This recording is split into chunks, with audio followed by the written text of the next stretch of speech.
everyone, and welcome to GuildGab, a show all about everything Guild Wars 2. This is episode 44, and today we're going to be talking about a blog post that just went live 20 minutes before we started the show. We actually were a little bit late today for the live show because we got a juicy blog post all about new fractals. Actually, the new way that fractals are working. There's not actually new fractals yet, but I have a feeling that those are going to be coming sometime in the future. So we're going to talk all about that as well as everything else in the blog post, including new legendary backpacks, ascended salvaging, and such. So we have 3 people today. We're down a Corvus. I'm here with Akasaurus Rex and Inks. Thank you guys so much for being here despite technical difficulties. Yep. Yeah, I got it all worked out. Good. Tech difficulties like all around, I think. Everyone. Yeah. For Corvus. Yeah. Had some like headset problems or something for a while now. Yeah, you got a new headset and it just didn't work or something, or I don't know. Yeah. We love you, Corvus. And Alex is having fun out at a festival. Head banging away. That's right. So we hope you are having fun, Alex, and we miss you, Corvus, and hopefully we can have you on next week. So let's get right into it. This blog post that popped up, I wouldn't have even known about it if it wasn't for Twitch chat, so thank you guys so much for starting to talk about new fractals. I was completely shocked. I honestly wasn't expecting any news at all this week. Yeah, I mean, it was starting to look that way. I mean, I thought, I did figure we would get some kind of news on Thursday. I just had no idea what it would be. I think everybody knew when we didn't get a teaser on Monday that we didn't expect to see, like, an elite specialization. So there was a bit of sadness. That surprised me. I'm shocked that there's no new elite spec. Right. Yeah. But we have the World vs. World, like, testing today, along with that big stream that ArenaNet is doing with the 3 different commanders. Yeah. So that's a pretty big event for them today. And then we got this, I think, really big news dropped on us today as well. There are a lot of details in this blog post that are, to me, they're all very exciting. You know, me and Peachy were definitely talking about how one of the reasons that we don't do fractals is because of the current time commitment. You know, you have to do 3 fractals plus a boss. That can be if you're pugging it, like I think I definitely do, and Aurora probably does. Yeah. That's a pretty serious time commitment when it comes to like pugging something like that. But now you're not gonna have to worry about that so much because 1 fractal equals 1 island. So basically, you just get to run 1 fractal, and that's it. That counts as the whole fractal, and you get rewards and etc. for doing so. Do we know that like when you like run that 1 fractal 1 island, do you also get like the boss right after that? Or do the bosses like do we have to like sign up for the bosses later, do you think?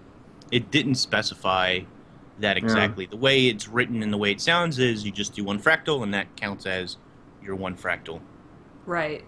Maybe they'll make the boss its own fractal and just change the rewards a little bit, because the whole reward structure is being changed. So they might retroactively go back, and maybe if they make that its own, then it could, you know, it could be its own fractal, and it would just be one of the shorter ones.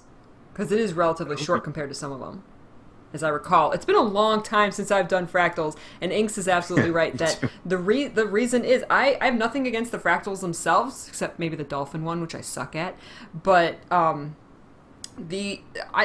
don't want to devote that much time, and like you said, if you pug it and people don't know what they're doing, and I mean you could be in there for 3 hours, and by the end of it, I just want to quit, but I don't, because I want, you know, everybody to get through it. But it's just so the time commitment was the main reason that I don't do fractals. So the fact that we get to do them 1 by 1 whenever we want, just a quick fractal. That's wonderful. And it sounded like in the blog post that they're going to be on a schedule, kind of like world bosses currently are. Yeah, it said that the new ones would be on a static schedule rather than the random schedule that we currently have. And the problem with the schedule that we currently have, the random schedule, is people they re-roll until they get a starting fractal they want anyway, usually Swamp. Right. So why have a random schedule if people are just going to re-roll until they get the original fractal that they already want? In the new one, you'll have a static schedule, which will allow you, it sounds like it's going to allow you to pick the fractal that you want to run. And this will, you know, ArenaNet says this will allow your group to practice a particular fractal. Ah, right. I did say that. I'm still a little vague on whether you actually pick it or if it's on a rotation. The blog post was a little unclear about that, but they did say that you get to like practice a fractal. So, you know what? And that's great because I've only ran like the last half of the Thaumanova reactor fractal. I've actually never run it from the beginning. And I've never wanted to try to get into it. It's random whether you get it. Like, I never wanted to go through that process in order to get it. So now I can just pick that fractal. And that excites me. That is awesome. And they're raising the max to 100. Holy from crap. 50 to 100. And this is good news as well. They're not just going to double the HP of the bosses, which is something a lot of players complain about, which is a valid complaint. It's a very boring way to make them more difficult. But they're also going to raise the bosses like precision and toughness and other stats like that as well, which will... It specifically says precision and toughness. And by raising or scaling these stats up higher as well on these bosses, you know, it might make some players consider using other stat combinations above the level 50 fractals, like, you know, from 50 to 100. And the mislock stabilities are also getting a rework as well. They're going to remove some of them, change some of them around, make some new ones. So, like, all of that stuff is going to change from 30 to 50 and 50 to 100, which is pretty exciting. It's pretty exciting stuff, I think. Are there people who like have maxed out 50 and they just run 50 level fractals now? I mean, yeah, like daily in ATT, there's several daily groups who people are always looking to run fractal 50s because that's where you have a better chance at getting skins or the tonic or whatever else that you want to get from fractals at that level. So yeah, level 50 daily fractals is a thing that people do for sure. And there's going to be a big back piece coming with it too. Yeah, legendary backpacks. Legendary backpacks. Legendary backpacks, but it sounds like, at least for now, that they're very directly connected to fractals, or that there's something, one of the crafting components you specifically get from fractals. So it's kind of connected to it right now. I mean, for legendaries right now, isn't there something from fractals you need? Or that's an option? Fractal relics? Yeah, so you can trade in, I forget what the piece is called. You can trade in a particular piece you can buy with fractals to help you make clovers, I think. I might be slightly incorrect on that. I've never used fractals to actually make my legendary or precursors, but that is going to become a bigger part come Heart of Thorns. Even the new legendary weapons are going to require some of these fractal pieces, it sounds like. Mm-hmm. And it makes sense to me because I feel like fractals is something that people, unless you run them regularly or do them for the daily, I feel like there's something that people kind of forget about. Like, at least for me, like, you have the dungeons, they're very out in the open, they're prominent, they're scattered all over Tyria. You know, dungeons, just the word dungeon is like synonymous with an MMO. If you have an MMO, you gotta have dungeons for people to go on. But fractals is such this different take on dungeons that I feel like there's some people who are kind of like intimidated by them. I know I've talked to people who had no idea there were fractals in the game. They're like, what are those? What is that? You know, is that another game mode? They have no idea. So I think everything ArenaNet's doing to make them more accessible to players, and even players who are not familiar with them, they said that even like level 1, they're making level 1 even easier in order to ease players into fractals, introduce them to fractals, and I think that is wonderful. I think that's so great. I should correct myself what I said a second ago. You're going to need to buy for the precursors, the new legendaries that are going to be in Heart of Thorns, the precursors, you're going to need a salvage item from Ascended Materials in order to make these. That'll be part of the process. And you get the Ascended Salvaging Kit from Fractals. So it's kind of indirectly you need to do fractals in Oh. order to get the kit to then break it down and make the new legendaries. So it'll be part of the process. And I've been saying for a while that the core dungeons that we know and that players have been playing since launch, that's not the future of dungeons. Fractals is the future of dungeons. Yeah. You can tell, especially after this blog post, you can definitely tell. I think they even state in there that this is their end game dungeon content. Yes, yes. And it has an unlimited potential for expansion. Not just with releasing new fractals, which they don't discuss directly in this article, but I would imagine is coming in the pipeline at some point, but increasing the level cap and increasing the difficulty and, giving players a challenge, not just by doubling a boss's HP, but new mechanics for that boss, as well as increasing things like precision and toughness, which changes the dynamics of the fight. Yeah. I just really liked that statement that they made towards the end, where they were reiterating their philosophy behind the fractals. It's just like, as like Inks was like saying, that this is like they view fractals as like, that we have these dungeons that you can have and do as the kind of average stuff, but the fractals is what we consider our end game group content for you to go through. And I personally love the idea of the fractals. I was always intimidated by the stuff we've just been talking about, like you have to sign up for the 3 random dungeons and a boss, and the time commitment. That stuff can be really intimidating for new people, but I love the idea of the fractals, of going through time and space, these little nuggets that you can just go into, and this new system of just picking and choosing whichever one you want to do, and then you can just do as many as you want, so you can just like kind of choose them. That just has so much variety and flexibility. As they said in the post, it was like, now you can just like on your lunch break do like one fractal run, and I think this is really awesome.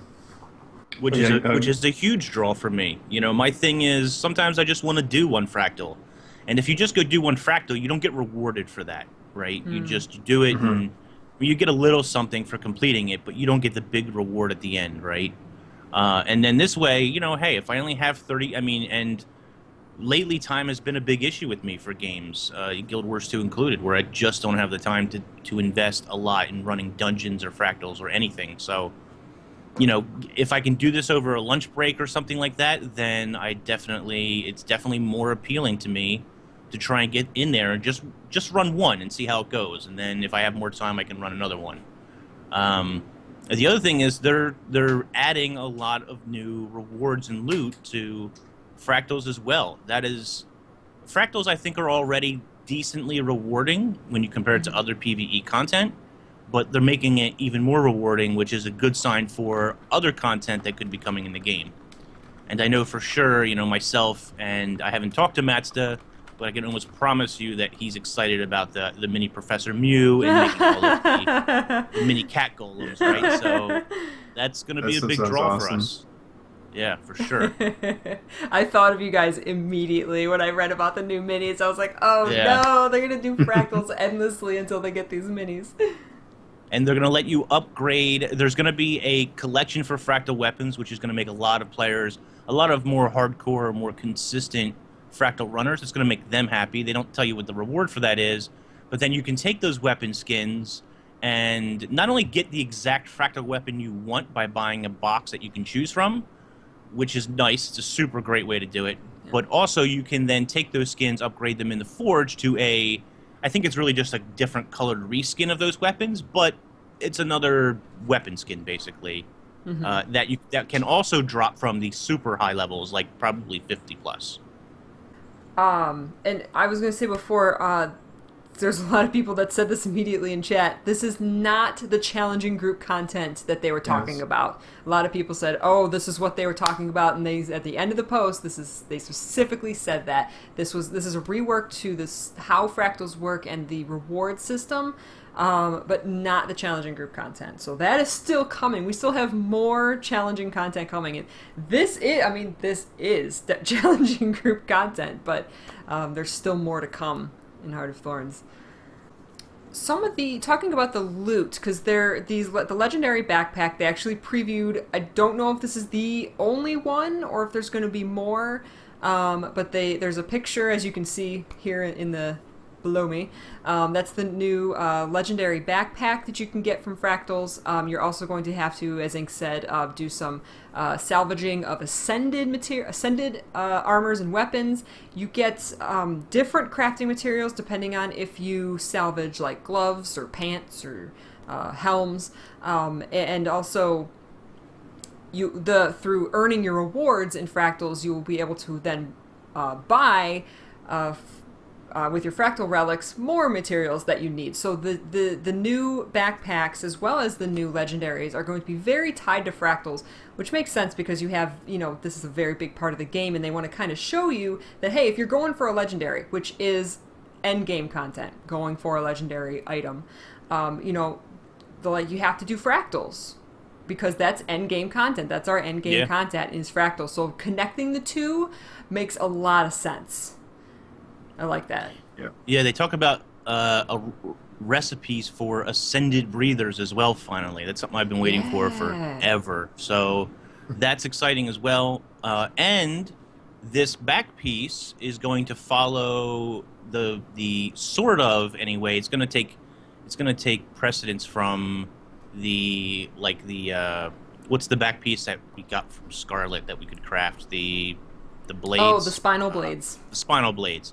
So it's going to be a tiered system like that. You craft one tier, and then that makes it's like Maudry as well, right? So you craft one tier, and then there's another tier and another tier until you finally make the final version of it. And so I really like that system. I think that system works really well.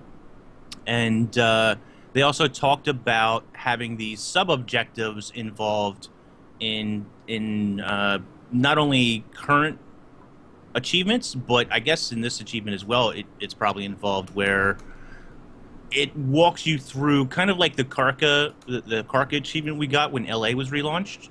It's going to give you hints as to where things are in the world, or where sort of like where you have to go, rather than have to look at a wiki or even look at a guide that a content creator made. It just makes it easier, and I think it actually makes those scavenging hunts a lot more fun as well. By giving you little hints in the world, you can go to a particular location and then kind of hunt around that area and find out what you're supposed to do there. It makes it more immersive. I definitely prefer that myself, so I'm definitely looking forward to that. The only thing that kind of irked me was that one of the new items that you get that drops from Fractals is fractal encryption items, and they're part of what you need for your legendaries. I thought it was odd that they're tradable. Although, now that I think about it, my initial thought was, even though the precursors, the backpack, the new legendary weapons, all of that is untradeable. So that's, right. You get it, you earned it, you have it. You can't just sell it once you get it. But I thought that the fractal encryptions, it was odd that was sellable, because I was like, well, then you don't have to do fractals to get your legendary, and I think that you should have to do that. Like, you need dungeon tokens to get your legendary weapons, so you can get them through PvP, which is what I did, but then you have to do that dungeon. So there's content that you have to do in the game. You can't just go and buy dungeon tokens from the trading post. So I thought it was odd that the fractal encryption items were tradable. Yeah, it's interesting because the fractal encryptions are kind of like a champion box in a lot of ways, right? The contents are sort of similar, although very focused on fractals. You can get the different minis in there. You can get the ascended aquatic breather recipes, high-level crafting materials, etc. are found in these lockboxes, basically, these fractal encryptions. And you can sell those, which is interesting because in Guild Wars 2, you can sell like certain bags and stuff that fall off of creatures, but you can't sell champion boxes. Those are always account-bound.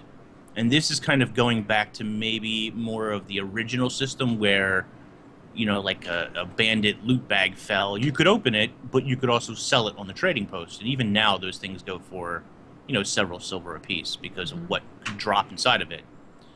I would imagine, at least at first, these things are going to be rather expensive to sell. So there probably will be a lot of people selling them at first, because there'll be people who are like, you know what, I don't really want to run fractals. It's not my thing. I'm not a dungeon runner. And so you're right. It does kind of defeat the purpose of forcing you into fractals to do it. This is kind of saying to those people, well, if you have enough money, then you can just buy these things and skip some of that content at least. Yeah. Which I'm not overly a big fan of. Unless there's other components in fractals that you have to get, that are account bound, that you have to do fractals for. Maybe that's just one of the components that you can buy, but you still have to do fractals for another component. That's possible. So we don't know the exact recipes yet. That's true. That's true. Just like you can't buy world completion. You have to do world completion if you want a legendary. But then, right now, you can just buy a legendary. But, I'm so glad they're changing that. I cannot even tell you. I think it's still, good to have the choice, though. I can hear you guys saying, it's not always the greatest thing to have that option to, skip content, essentially, because people will follow the road of least resistance for the most part, but there's always, everyone's always going to have different opinions and things that they like in the games, and I also do like the idea of just being open to having a good healthy chunk that you can have complete options about. If you really are opposed to fractals / dungeons, and that's just not your thing, then I don't love the idea of absolutely always forcing everyone to have to go through every kind of content, man.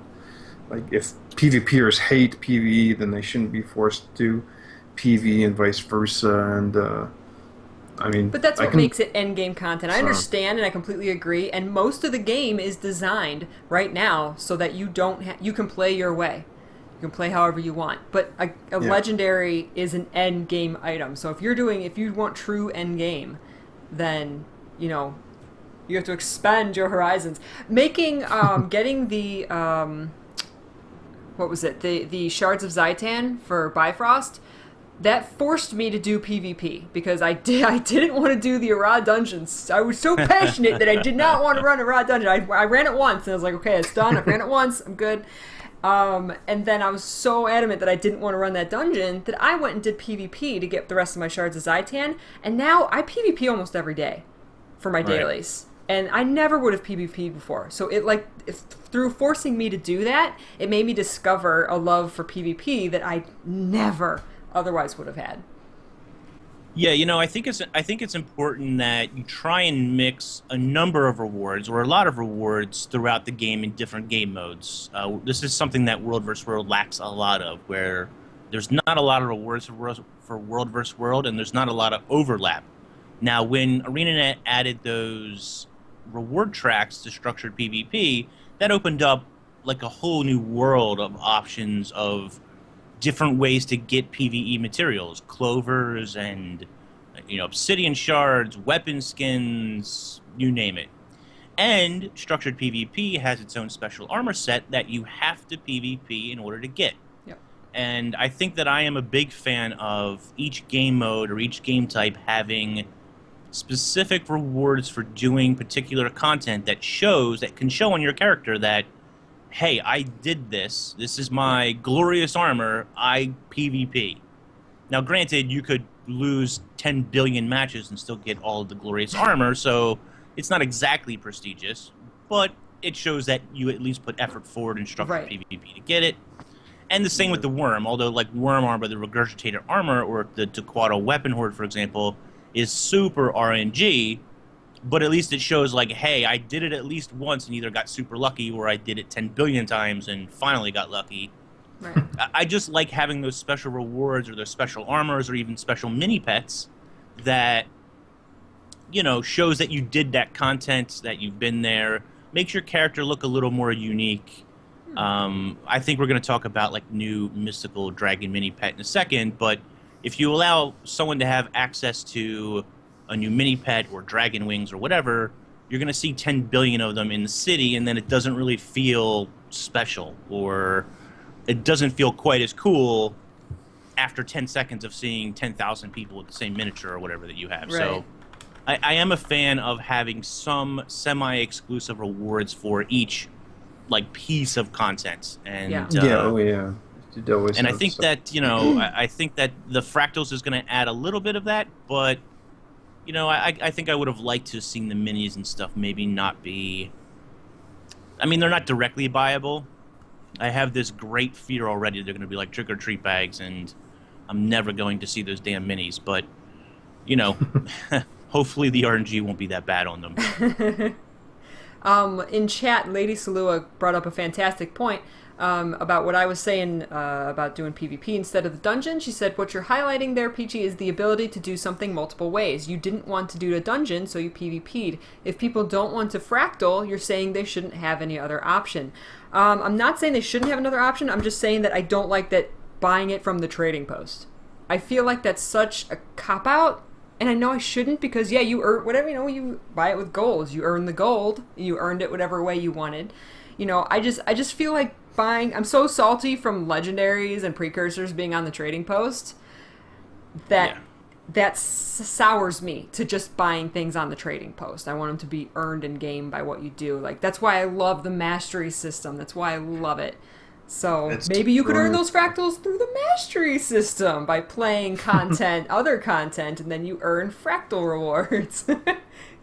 Like I said, it would be cool, and I guess the minis fall into the category of different ways to get them, because you will be able to buy these things from the trading post, and if you get lucky, you can have it. Whereas fractal weapons, you're forced to do... Like, fractal weapons are the hero's armor from PvP, I guess. You have to do fractals in order to get fractal weapons. That's the way it is. So I guess that is Fractal's special thing.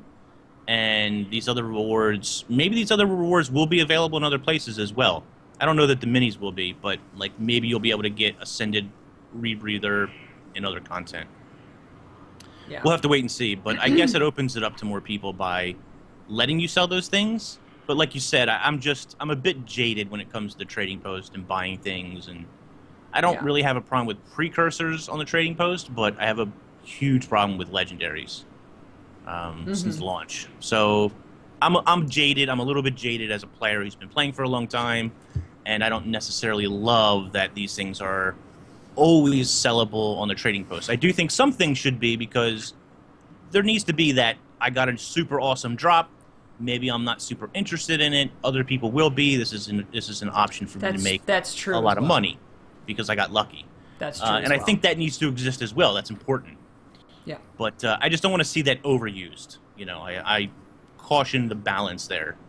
Yeah. Absolutely. For sure. So the only other thing I took from the blog post is they were talking about more Ascended crafting materials, and there was something with a really unique name. I don't have the blog post up. I can't remember what exactly it was called, but they said it was going to have to do with crafting the legendary back piece. Right, the Ball of Dark Energy. Ball of Dark Energy. There was something right before that, too. I think in the paragraph before. It was a weird name, but there's going to be these new crafting materials, and they even said that... Stabilizing matrices will be a necessary component for legendary crafting. Right, so and different crafting materials coming out of different pieces, depending on what type of armor you salvage. Right. My head just spins with all of these crafting materials and all of these items and new rewards, and it's like, I hope that... I don't want the game to get bogged down, and now I don't have experience with other MMOs and like how much crafting materials and different kinds of loot that they have. I don't know if Guild Wars 2 is nowhere near like what World of Warcraft has. You guys could probably enlighten me on that, what the comparisons are. I'm not much of a crafter for WoW, so I can't there's a lot of materials. On that. Yeah, there's a lot. There is a lot of stuff, but then also, I mean, like, like crafting in WoW is a lot easier, I think, than a lot of the crafting in Guild Wars 2, especially in regards to, because you like don't like make a legendary in the same way, or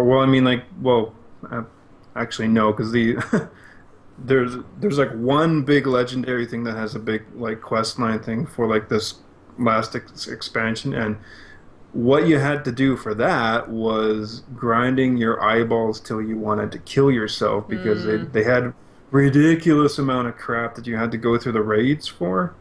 So it was like, get me 10,000 of these, get me 5,000 of these, and 10,000 of these things, and 5,000 of those, and you just had to do all this crap, and it was just like, I really hate that, because like and this is something I'm really pumped for the precursor mastery thing in Guild Wars 2, is that they're putting more of a story hint to it and more of a questing line to it. Like, and then instead of just like, here, just get tons of all this crap. Whereas like they're actually making it like a story as opposed to just like, oh, you want to move on to the next chapter? Well, you got to give me 10,000 of these and 10,000 of those and 10,000 of these and 3,000 of those. And yeah, it's like, oh. exactly. So you end up being like, I hate you. So right. I don't worry about the grind part in Guild Wars 2, but just because there's such a variety of things that go into making a legendary that come from all over the game in different game modes. I fear I don't want players to get confused. I feel like I have to have the wiki open on one screen and like play Guild Wars on the other just to figure out what all this stuff is. But the nice part is you can just throw it in the collections tab, deposit to the bank, deposit to my collections, and deal with it later. It's so great. I think that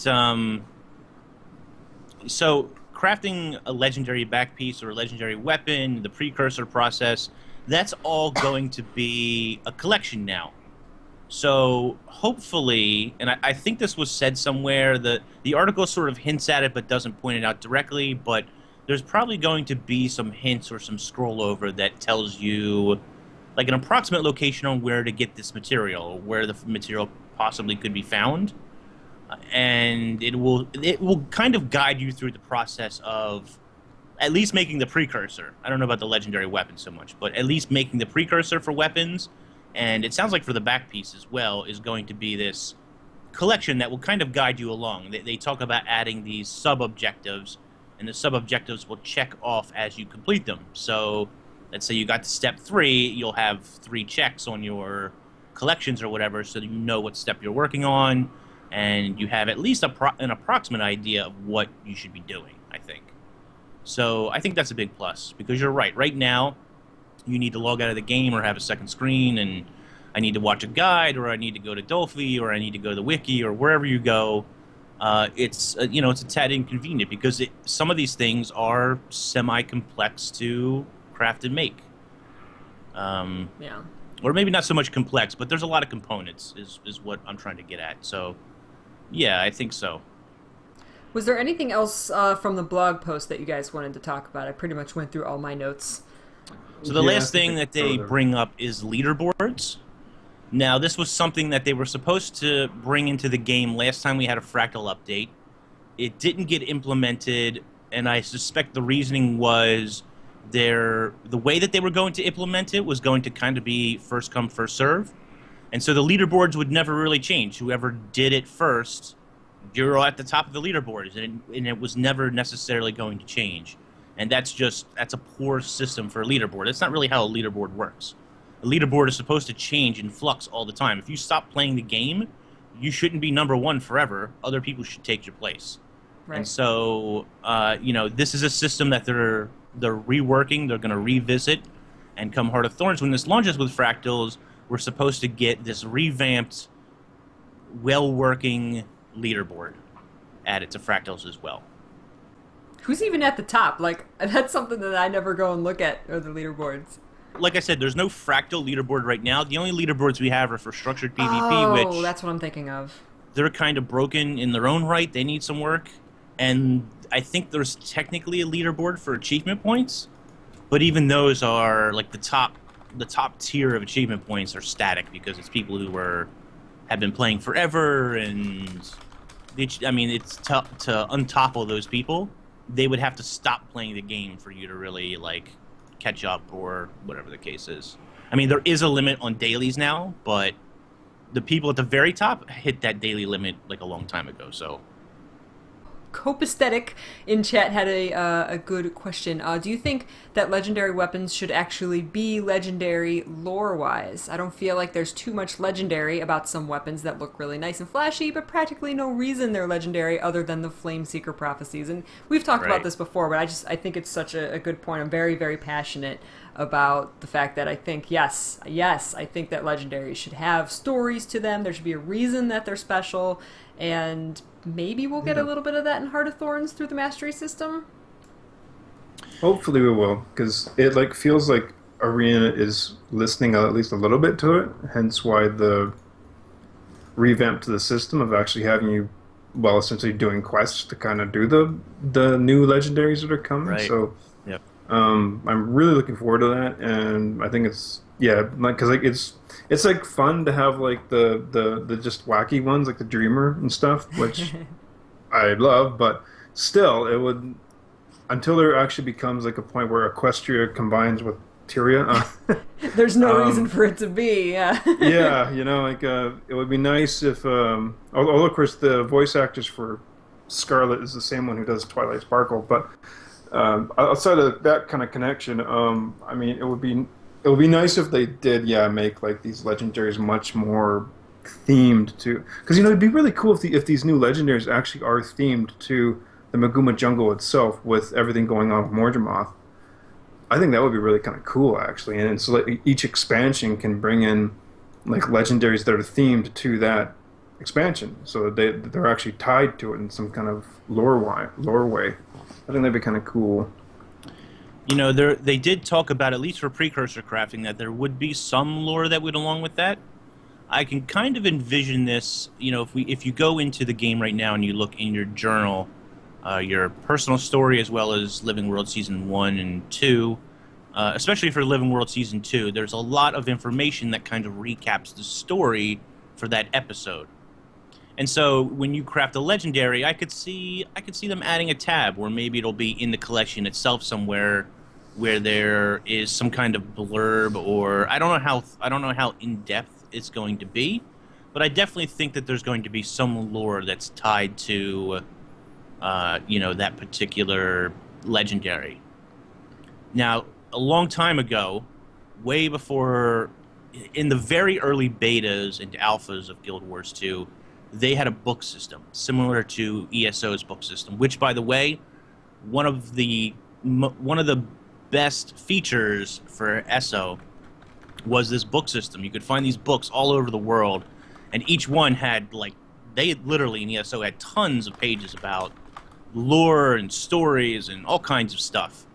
And Guild Wars 2 had a system like that, before launch, before in betas and stuff. It was something they took out. I don't think it ever was fully finished.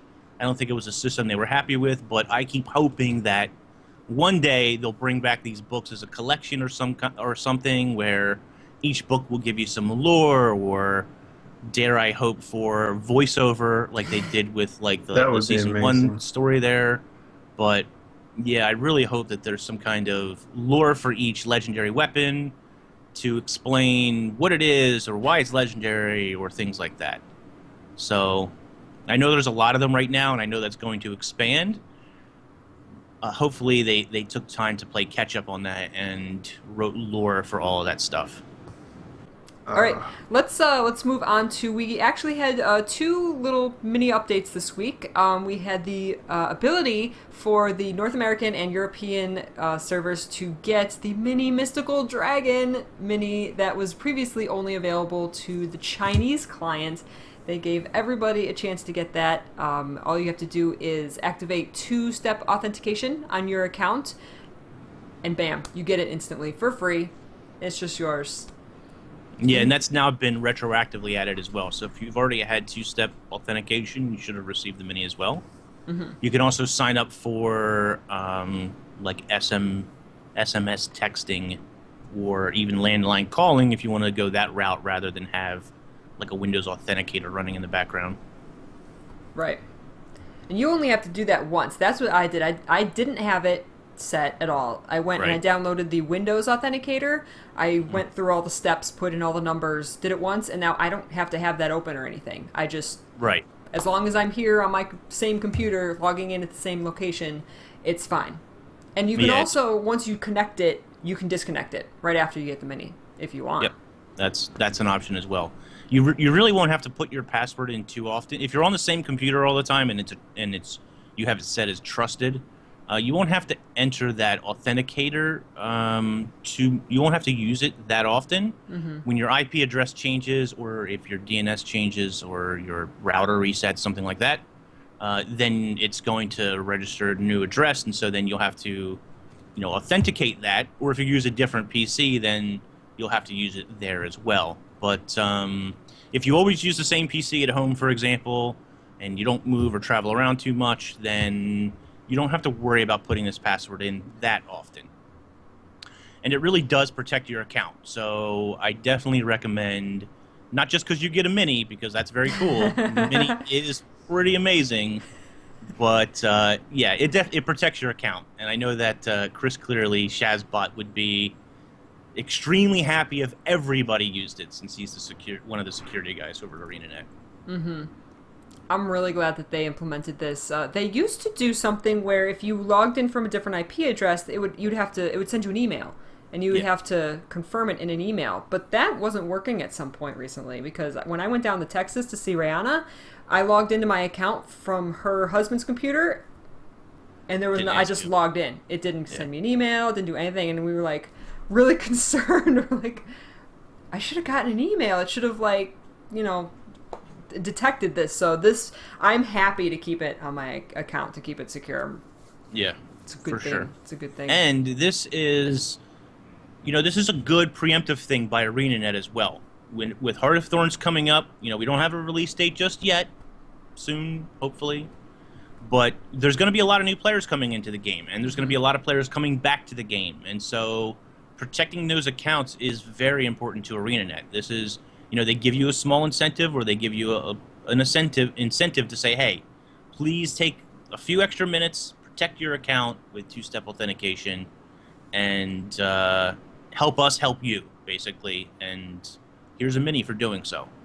Yeah. So I'm glad, lots of MMOs do this, but I'm glad that ArenaNet were able to get around to doing this, and it incentivized people to actually at least take a look at it and consider, double protecting your account. Yeah. Good guy, ANET. Yep. Very important. And another good guy, ANET, we got this week was the Living World Season 1 recap. We don't get to play that was fantastic. Season 1. We don't get to replay Season 1, but there is actual in-game summary, fully voiced. There's even a 1.5-minute cutscene summarizing everything that happened in Season 1, which is amazing. People have been asking for this, especially new players have been asking for this for a long time, and ArenaNet just kind of said, well, we're not focusing on getting Living World Season 1 replayable right now. That's not our priority. It's going to take a lot of work if it ever happens. So to come out and do this was unexpected, but very, very, very good thing. I loved every minute of that thing, and I was kind of surprised a lot of people were actually complaining from what I heard, because it is something that just came out of nowhere, and I mean, the actual cutscene was great. I loved it. I loved getting the recap. I love any voice acting, but the great thing after that was that you got a mini voiced bio of all 5 main characters, and that was really cool. And the really cool thing too, that Wooden Potatoes pointed this out, is that that section itself seems to be kind of like some kind of new type of instance, because when you when you click on audio is phased that way, and that's really cool. Which is fantastic.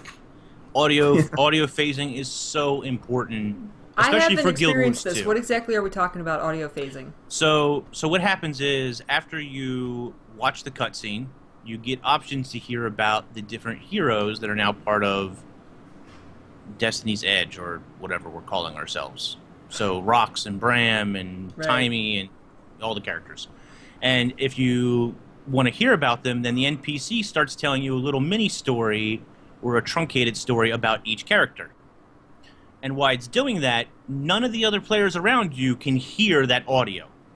So if me and Aurora or me and Ak are standing next to each other, and I say, I want to hear about Timey, and she starts talking about Timey, and Ak says, I want to hear about Marjorie, and he clicks Marjorie, we're not interrupting each other. We're not, I only hear Timey, he only hears Marjorie. And that is so important for Guild Wars 2.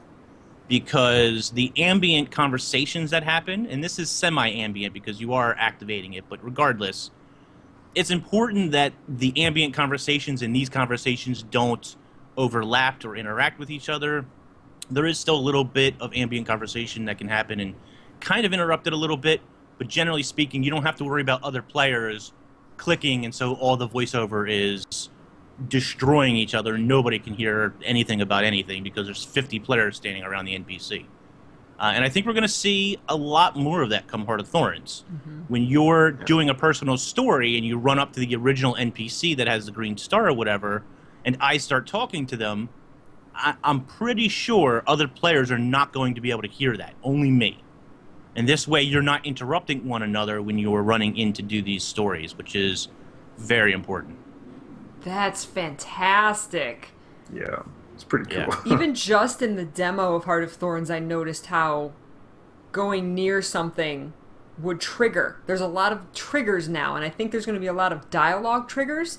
And even with like enemies, like when you come up to an enemy, it could talk at you. So you don't want someone to run way ahead, trigger all the dialogue, and then everybody else just missed it because they were lagging behind actually fighting stuff. So hopefully that kind of that plus story stuff, like you said, story bits that are outside of the instance that are actually in the world, both the NPC talking and your own player talking. Hopefully, like all of those scenarios will use this new technology. That is great. Yeah. Now some of the true ambient conversations are not instanced off like this. So if I'm standing 50 feet away and somebody's talking in the distance, that's still going to overlap sometimes, which is a shame. But hopefully in the future they'll be able to implement maybe even that, so that's kind of instanced for either you and your party. Maybe would be nice. Right. As for the story, there were a few complaints that it wasn't detailed enough.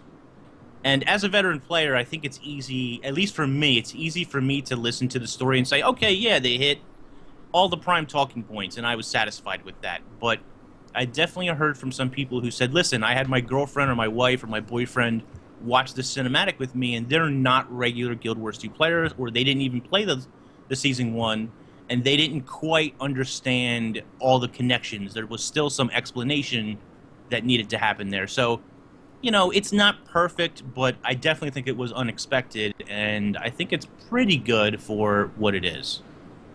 Yeah, because I thought it was basically just meant to be just kind of like a bit of a taste of like Season 1. Like it's like not meant to be like a fully exhaustive, detailed thing of it. And I'm like hoping that what it's meant to do is like for those like girlfriends, boyfriends, or whoever that haven't played through Season 1, and there's probably significantly now an ever increasing because Guild Wars 2 is getting more hyped and popular as the new expansion comes out. And for folks that didn't play through Season 1, there was some really great story beats there, and I feel kind of like happy that I was one of the few that did experience it, and it was really cool. And yeah, like a bunch of those things weren't mentioned explicitly, but like enough of the story hopefully is mentioned, and you get enough of the glimpses of the cinematics and stuff that can get you interested to learn more about what happened there, because you can pretty much find out what happened in those things in other sources like YouTube or Wooden Potatoes. And I like hope that they can see that as basically that as like a taste to then be like, oh, okay, well, what were all the other things? And I think that's what it was meant to be, even though some people thought it was a little short. Like I could see someone saying, oh, I hear you talking about the Tower of Nightmares because that was so cool, and then they watch the summary and they're like, well, I still don't know what the Tower of Nightmares was. Like, what is that? I don't understand. They didn't even mention that. But then, like you're like you said, you can go, as you always could have gone and done more research, go to the wiki, go to YouTube, watch people play through it.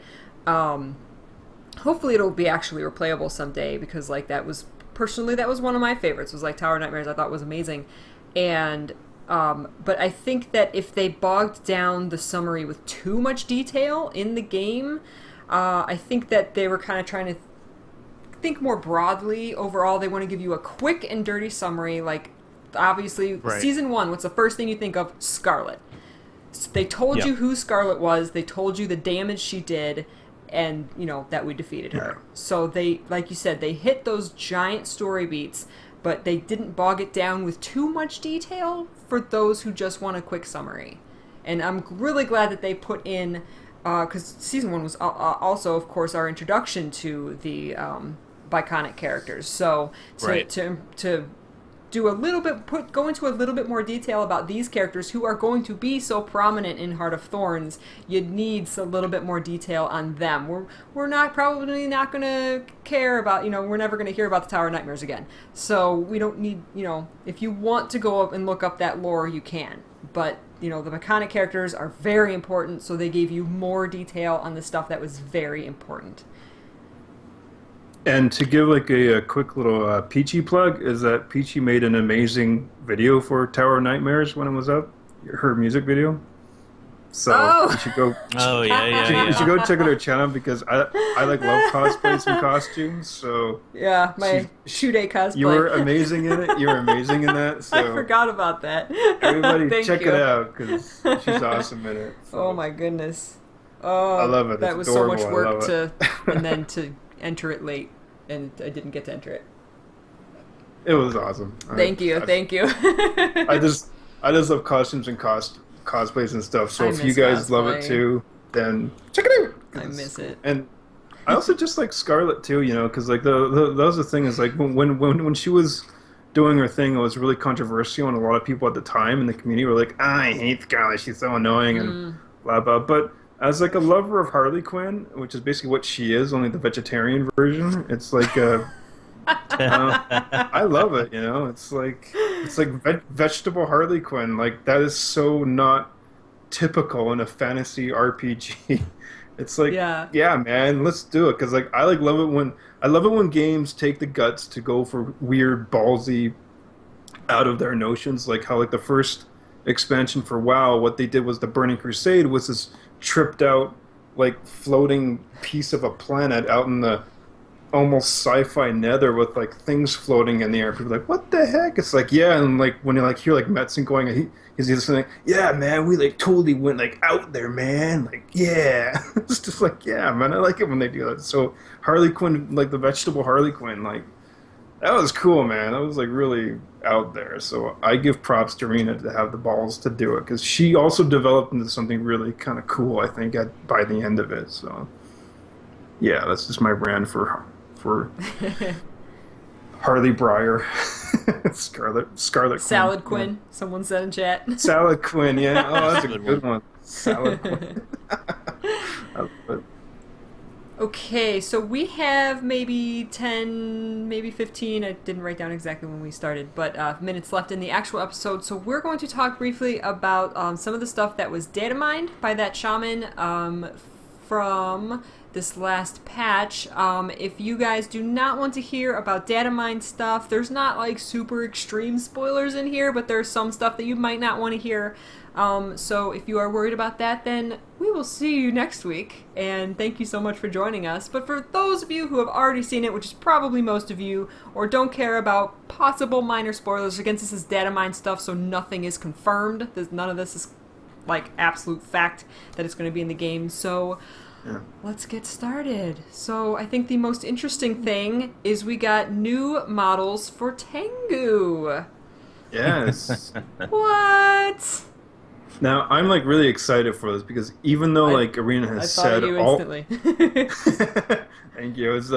I'm a bird freak and reptile lover, but it's even though they've like expressly said all the big features for Heart of Thorns has been announced, this could possibly mean because they always said before that the Living World strategy was where they're saying, oh yeah, we could add new races and new classes during it, so it could maybe mean they'll finally give us bird people like for season 3, maybe, they might pop in, or at the very least maybe they'll be like the Nuwak and the other dudes to be like a race that we encounter. Yeah.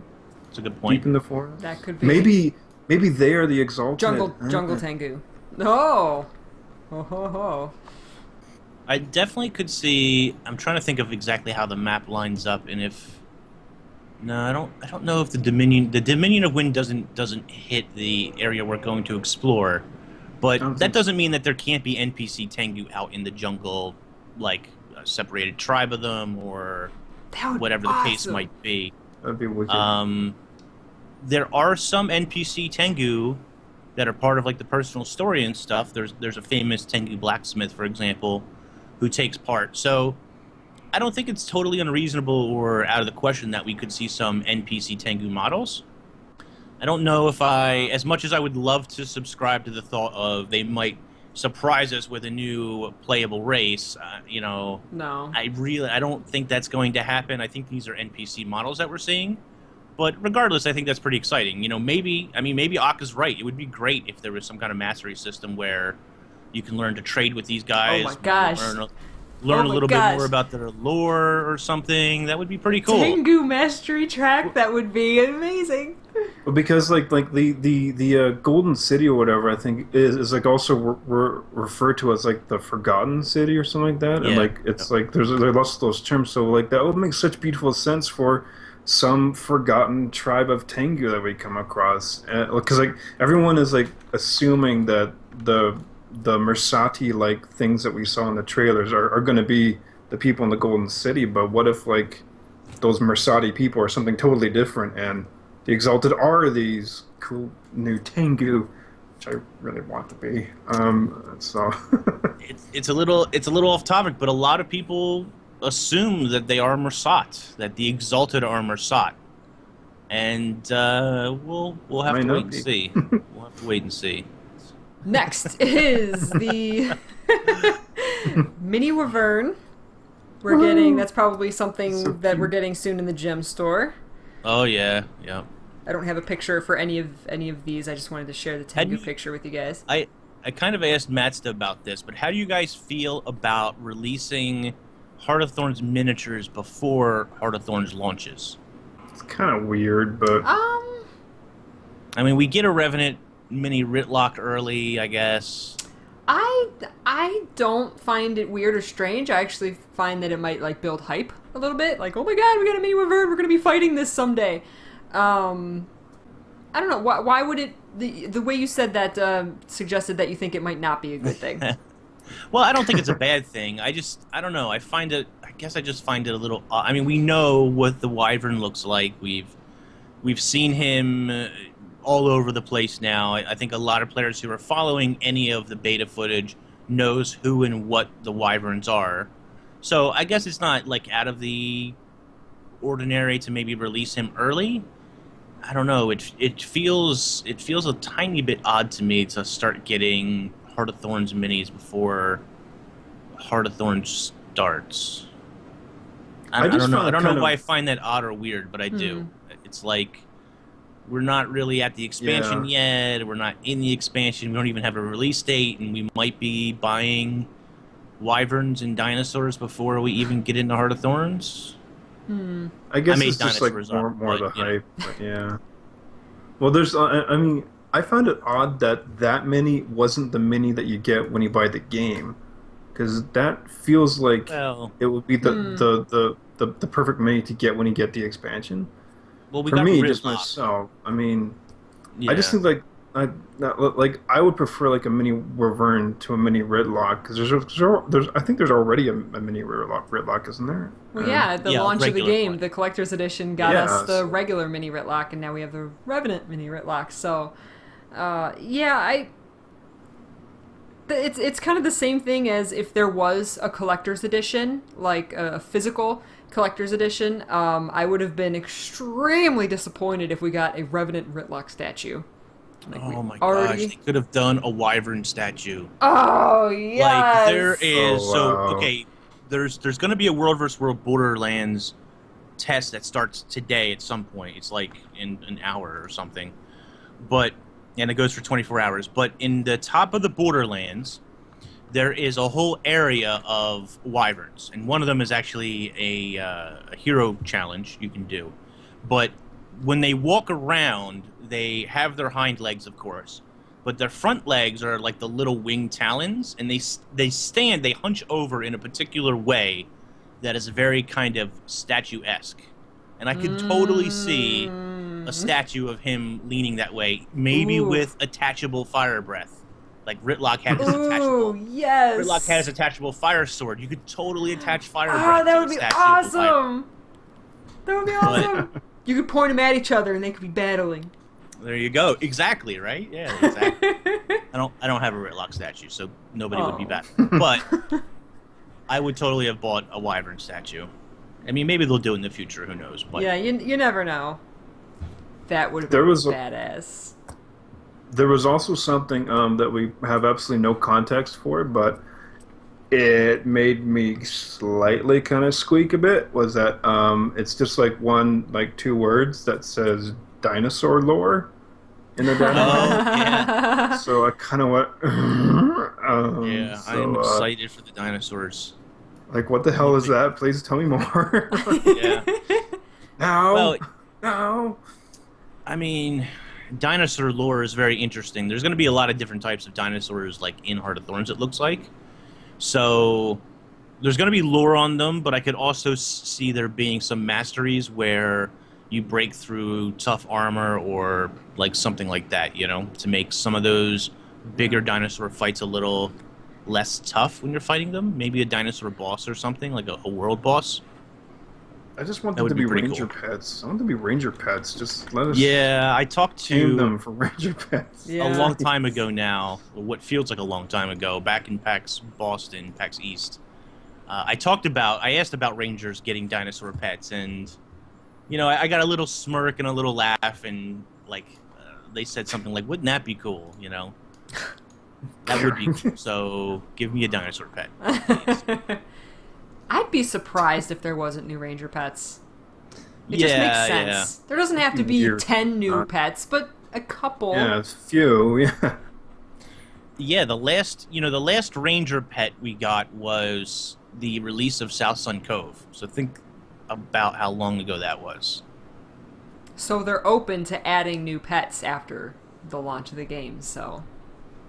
Well, and the conversation I had with Izzy Cartwright was, he said, every time we add a new zone or a new landmass or something like that, he said this opens up the possibility of new creatures, and new creatures opens up the possibility of new ranger pets. That doesn't mean that we're getting them or that you're going to get them, but it opens up the possibility of development for those pets at least. Right.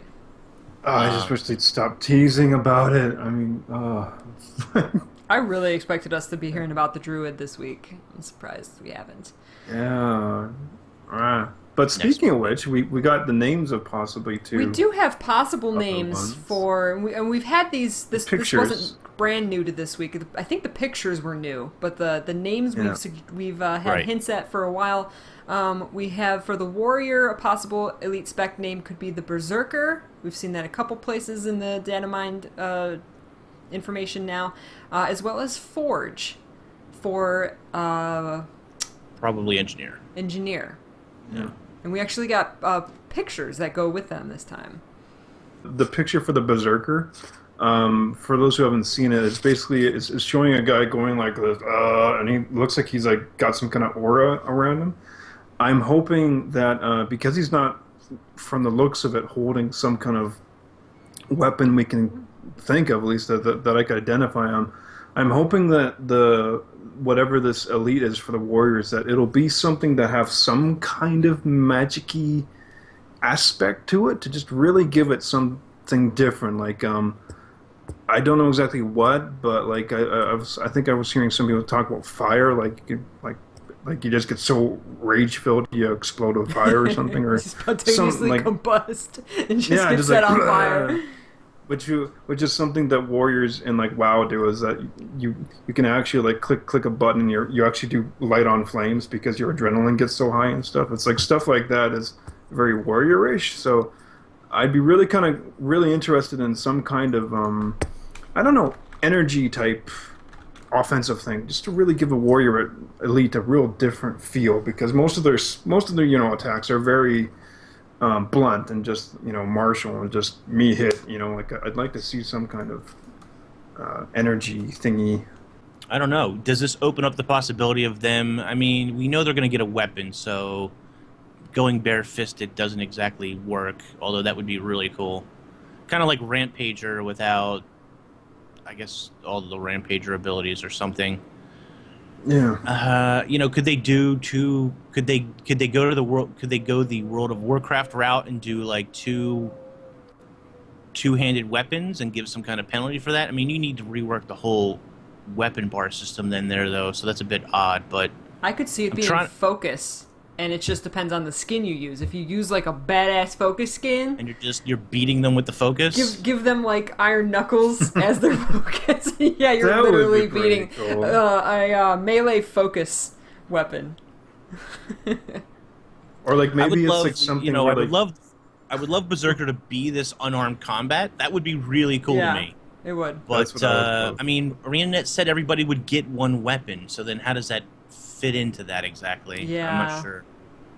Yeah, because Yeah. like they can maybe be like kind of like going on the theme, because like actual berserkers from like history or whatever are like basically warriors that get really hopped up on drugs, put tattoos on themselves, and run naked into battle with a giant broadsword. Is basically that's how white people kind of fought for most of our history before we got literature and stuff from the Romans. That's how people did. Oh, white people, yeah, the naked guys with paint on their bodies with a broadsword. Look, that's freaking crazy.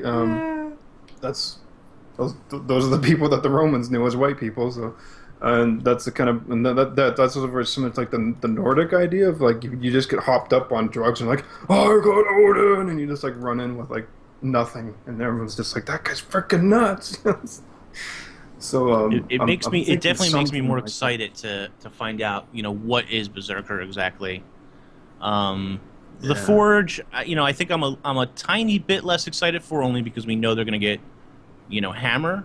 We don't know any of the utilities or what the flavor is going to be for that, of course. So that is a little bit exciting, but yeah, I don't know. I'm pretty excited to find out what Warrior is going to get and how overpowered that's going to be. The artwork for the Forge also had those flying turrets that we saw in the trailer for Heart of Thorns.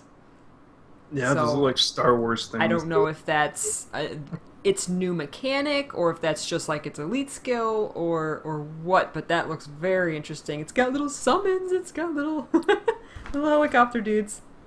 I was almost kind of thinking, you know, guys, because like if the Berserker is like what the Warrior Elite is, given their history of being like OP and stuff, like what if like the Berserker is something that actually does kind of fall through on those kind of associations with it, and maybe they forego like a lot of actual toughness and protection to just kind of do some kind of crazy ass blitzkrieg type of thing, but they're like actual like tough aspects are sacrificed for a crazy ass.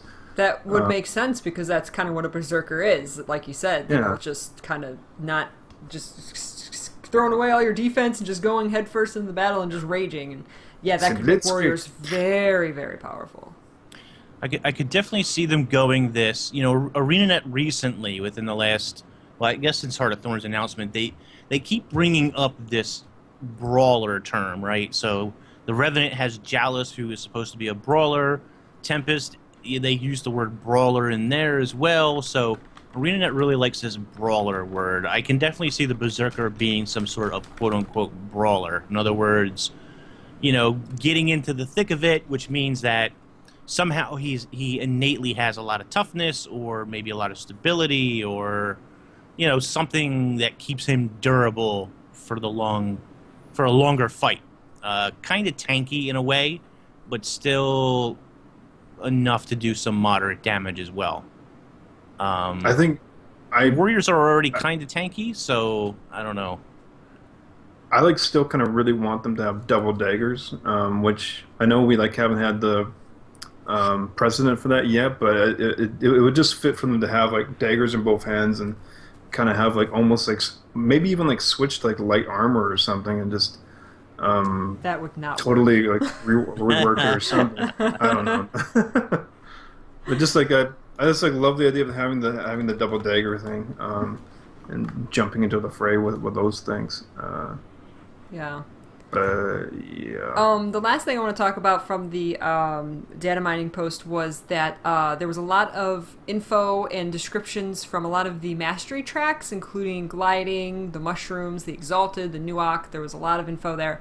The thing that was most interesting to me, though, is ley line gliding. Was this the first time we've seen this? I don't always look at data mine posts. I think so. So this was the first time that I saw ley line gliding. And it says, learn to enter ley line energy flows while gliding to be moved along with the flow, gaining access to otherwise inaccessible places. That sounds like pretty high-level gliding to me. Yeah. That sounds awesome. Now, I can see it as simply a mechanic to get to another part of the map. Like, you fly close to the ley line, and maybe it says, like, would you like to follow the ley line? You say yes, and then maybe you get like a cutscene where it swoops you around the mountain or into another little part of the map. What about if you have the mastery unlocked, you hit this current, this ley line current, right? This energy, and it gives you this boost so that you go further faster, or like you said, it could even be this like, if you can fly or glide into the stream kind of hooks you and then takes you to a particular place, or at least to a particular height, maybe even. Mm-hmm. I could see it working either of those ways. Yeah, I'm leaning towards the latter. I can see it taking you along a track. You can't exactly control it. It just takes you to another part of the map that otherwise would have been 100% inaccessible. That's how I see it. I mean, if you're going so far as to using the ley line magic, and that also brings up a point, though. When we go into the jungle, are we going to see all these exposed ley lines? Are we going to see the magic coming up? I mean, that cool. Opens up like a whole nother can of worms to me. Like, how prevalent is this ley line magic going to be in the jungle? It would be kind of neat if, like, the ley line, like, if that is the case, if you could get like energized by the ley line energy. To give you some kind of funky like energy boost, ley line boost. It's really interesting because we've seen ley line energy before in Dry Top in the cave. If you look up, you can see that ley line curtain, right? So we know that you can see it, although Scarlet's device is kind of pulling it in. Mm-hmm. Yeah, how does that work in the jungle? Is it going to be that we only see ley lines on the bottom floor? Right. And then what does that mean for gliding then? Does that mean like bottom level gliding? Interesting. Right. That's what I was thinking too. Like, I think back to the final cutscene of season 1 where Scarlet's the drill comes down, taps into the ley line, and you literally see the ground split as it's going across Tyria to the Thumb and Nova reactor, and then it goes to the jungle, and you literally see the ground split. I actually thought that after season 1, we were going to go out into Tyria and go and be able to see these split pieces of ground. Now, they didn't retroactively go and put these in, but since Heart of Thorns is brand new, the Maguma Jungle, I could see that deep into the Maguma Jungle, them actually having creating these splits in the ground where you can actually see the ley line magic. Yeah, it would have been really cool if there were burn marks or a slight crack in the crust where this blue magic or whatever was kind of seeping out of it. So that you could kind of follow the path that this energy took when it released a little bit, or at least part of it anyway. That really would have been cool. Yeah. I was actually disappointed when I didn't find those. There was also a stealth form of gliding, which was the thing that stood out for me, because that sounds really interesting too. To like, whoa, maybe cloak yourself as you're gliding. Like that sounds really cool. Like just. That actually makes a lot of sense because we know that there's going to be wyverns like flying around the jungle. So if we're really high up, like flying with the wyverns, like they could attack us while we're gliding. So to have some kind of stealth so that you can actually, maybe there's a place that it's like protected by wyverns. Like maybe you're flying into their nest in order to get past it to some content. And you literally can't get past them. Maybe they come down, they attack you, and you fall, and you can't get past them unless you unlock stealth, and then you can stealth past them and get to that content. Yeah, I'd That have would to be go really cool. back and watch some of the interviews, but I think at one point they talked about that. They talked about particular areas in the jungle where these wyverns were very prevalent, and they could knock you out of the air. They could knock you out of your gliding or whatever. So yeah, if that's the case, then I could see stealth being extremely important in that particular area. I'm really excited to see all of these mechanics. It just makes me think like Legend of Zelda.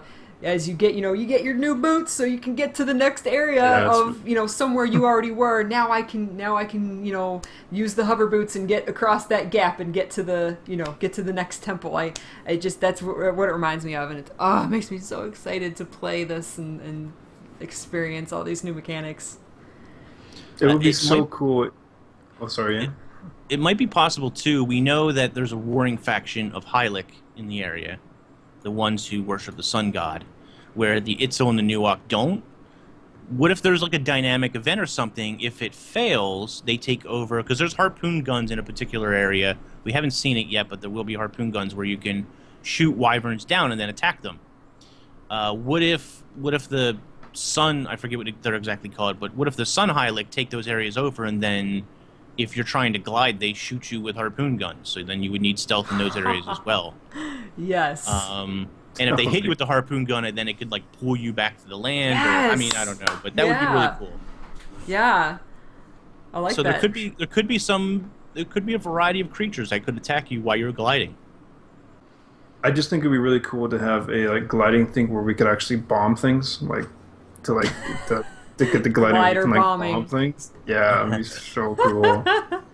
I could see, it's funny you say that, but I mean, with adventures, there really is a lot of possibilities out there. We know there's an adventure where there's like a mini jumping puzzle, and you need to collect fireflies, and you need to glide into the fireflies a number of times.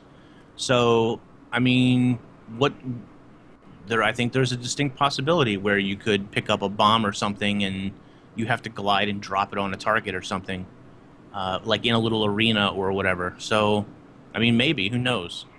The adventures really open up a lot of different mini games, basically, and I could definitely see that being like a mini game type thing. All right, we are going to wrap up the show there. If you're watching live on Twitch, please stay tuned for the post show.